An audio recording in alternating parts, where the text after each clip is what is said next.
Around 92 or 93, when I was going to college, my boyfriend of 10 years had died, so I really wasn't looking to date. But there was a guy in one of my classes that was a competitive powerlifter at the time.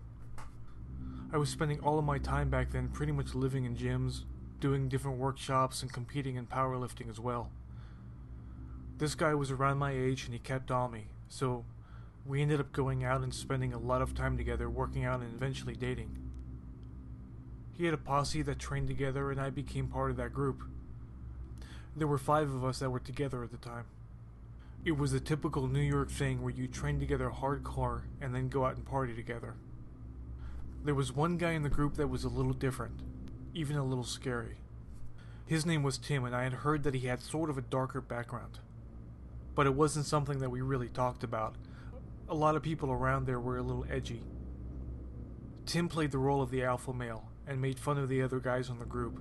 Since he was the strongest, he would always give them hell.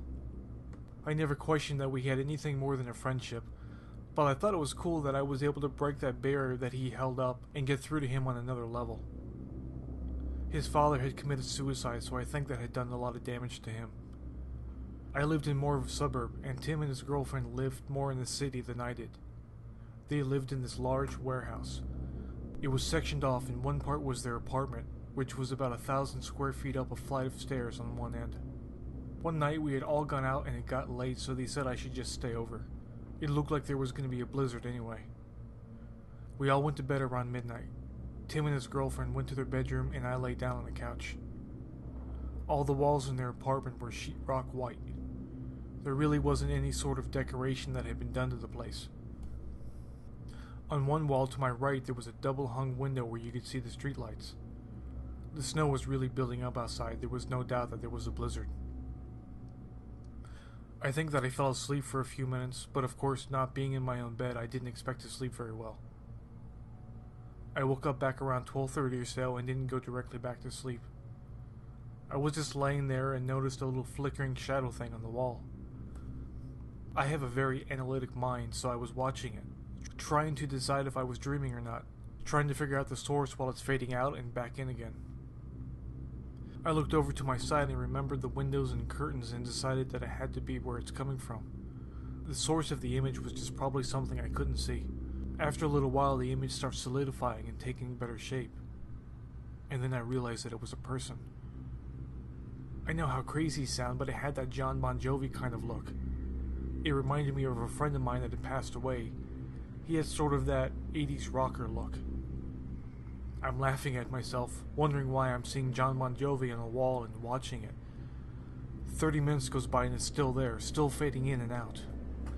After a little while longer, it moved from one part of the room to another. In my mind, I was trying to figure out how it could do that. It had to be the streetlights.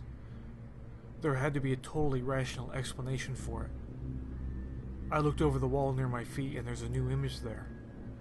This one is different though. It's very clear as soon as it fades in. It's an old man and he looks like a burn victim. I'm still trying to make sense of it all, trying to figure out where the image was coming from.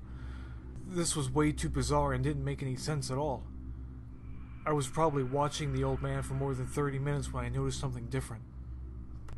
His mouth was moving. It looked like he was trying to say something. The same thing over and over again. What's he saying? I start hearing his voice in my head.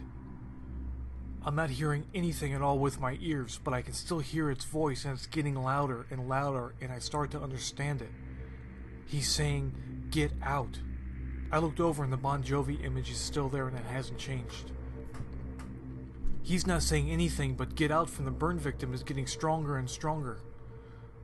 I'm trying to explain it away and there's nowhere I can go anyway. There's a blizzard outside. I'm not digging my car out. And we're in a part of town that's empty except for shops that are all closed. Get out. It's getting stronger and stronger in my head. Tim comes out of the bedroom. He's sort of stumbling around, but it's hard to tell. It's a large place, so there's still a lot of distance between him and myself. I saw him pacing back and forth. I didn't say anything and let him think that I was asleep. I think he may have been mumbling to himself, but I'm not really sure.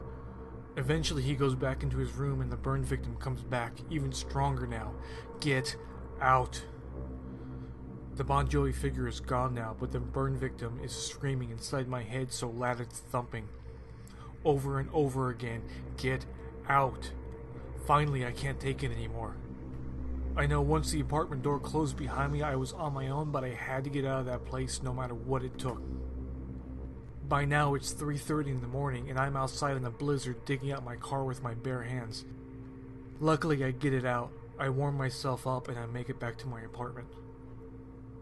The next day, Tim's girlfriend called, and I just explained it away that I couldn't sleep in a strange place and eventually went home. I had already decided that I was never going to speak about that night again to anyone. A few years go by and I had left New York. An old friend called me one day and asked if I had heard what happened to Tim. He had just been arrested. Tim was a serial rapist. I hung up the phone in shock and remembered all the crazy sexual stories he had told me about all these girls that he had dated. I never believed him. They were just way too out there, and he was the kind of guy to just talk anyway. I realized that the stories were real and he had harmed these women. I called my mother to tell her about Tim, and she said, "Remember that night you stayed in his house and what you saw on the wall?" I said, "Yes, of course. I saw the Bon Jovi guy and the burn victim." She said, "Yes, your grandfather, he died in a fire. That's why you never met him." This story is real, but the names have been changed. Tim is currently serving a 50-year sentence for rape and sodomy. It is believed that not all of his victims were willing to come forward. Tina has never had another experience like the one she had that night.